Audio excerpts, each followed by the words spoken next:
Salut à tous, bienvenue pour une nouvelle vidéo. Aujourd'hui on va parler d'un film que j'ai vu au cinéma très récemment. Il s'appelle Nobody et c'est un film d'action à la John Wick qui m'a beaucoup plu. On va comme d'hab décrire le film et puis après lister ses points positifs et négatifs. Mais avant tout ça, il est important de dire que au Québec ce film s'appelle Moins que rien.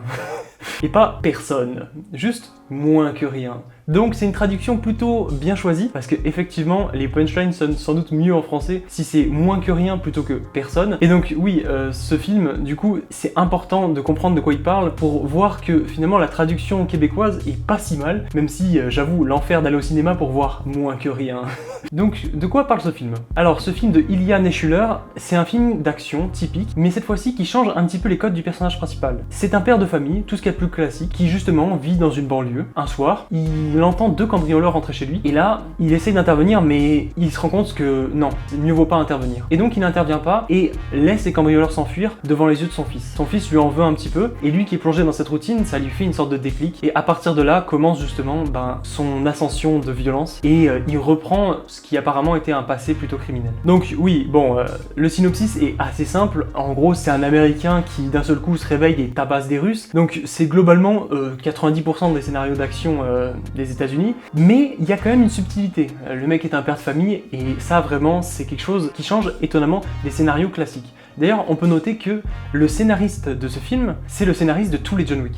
C'est-à-dire que s'il y a vraiment un lien entre tous les films, et on voit bien que le mec, il était là en mode « Oui, alors, je veux bien faire un nouveau film, mais si ça pouvait être un John Wick un tout petit peu différent, voilà. » Donc c'est vraiment très inspiré de John Wick, et même les chorégraphies en fait correspondent, et c'est pour ça que c'est très dynamique, très bien fait, et ça a le punch de John Wick. Ça vaut pas effectivement les chorégraphies de Kingsman, mais ça a vraiment du punch, et niveau chorégraphie, si vous cherchez un film d'action, c'est un très très bon film.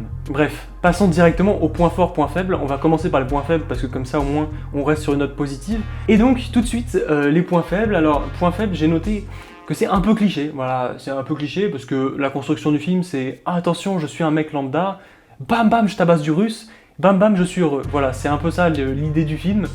Même si le tabassage de russe c'est sans doute la partie la plus cliché, et le père de famille lambda c'est ce qui est sans doute le plus original, que justement il s'occupe de sa famille. Le point de départ de l'action, c'est pas la mort de toute sa famille et de tous ses proches, là c'est vraiment lui qui choisit de partir tabasser du russe gratuitement. Gratuitement, il n'a justement aucune raison d'aller tabasser des Russes. Et c'est pour ça qu'on l'aime bien finalement, parce que c'est pas en mode les Russes ont tué tout ce qu'il avait, il a tout perdu, non. Là, c'est juste gratuit. Donc bravo les États-Unis, c'est bien vu, on n'y avait pas pensé, mais honnêtement, c'est quelque chose qui est quand même surprenant, qu'il n'y ait pas besoin justement de tuer tous les personnages secondaires pour arriver à un développement du film. Le deuxième point faible, c'est sa force le badass, sa force sa mère le badass. C'est-à-dire que quand le personnage, tu veux qu'il soit stylé, badass et tout, et ben tu mets une guitare électrique, et dans toutes les scènes où le mec veut être stylé de ouf, bam, petit solo de guitare en arrière, limite une explosion dans le dos, et ça c'est un peu le cliché. Passons au point fort maintenant, parce que oui, ça va être beaucoup plus développé, étant donné que ce film, c'est quand même un bon film qui correspond aux attentes du spectateur.